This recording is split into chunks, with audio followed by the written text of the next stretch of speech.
వరుస దొంగతనాలకు పాల్పడుతున్న గజ దొంగను తిరుపతి పోలీసులు అరెస్టు చేశారు. నిందితుడి నుంచి దాదాపు 14.87 లక్షల విలువైన బంగారు వెండి ఆభరణాలను స్వాధీనం చేసుకున్నారు.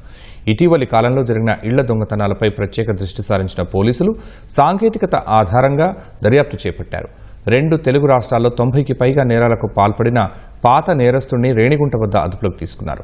అనకాపల్లి జిల్లాకు చెందిన రాజాబాబు రైళ్లలో ప్రయాణికుల బ్యాగులు కొట్టేయడంతో పాటు గుడి, ఇళ్లలో చోరీలు చేసేవాడని పోలీసులు వెల్లడించారు.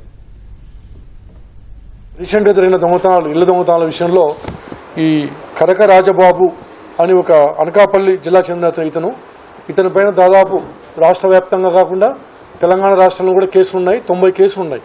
15 కేసుల్లో ఇతను గతంలో జరిగిన కేసులో శిక్ష గురి పడినాడు. అంటే కన్విక్టెడ్ ప్రిజనర్ అనమాట. ఆల్రెడీ సస్పెక్ట్ షీట్ కూడా ఉంది. మన జిల్లాలో ఇప్పుడు ఒక 6 కేసుల్లో మనం గుర్తించడం జరిగింది. ఇతని వద్ద నుంచి దాదాపు 64 గ్రాముల బంగారు ఆభరణాలు, అదేవిధంగా 3.5 కిలో సిల్వర్ ఆభరణాలు అంటే ఇళ్ల దొంగతనాలకు సంబంధించి రికవరీ చేయడం జరిగింది.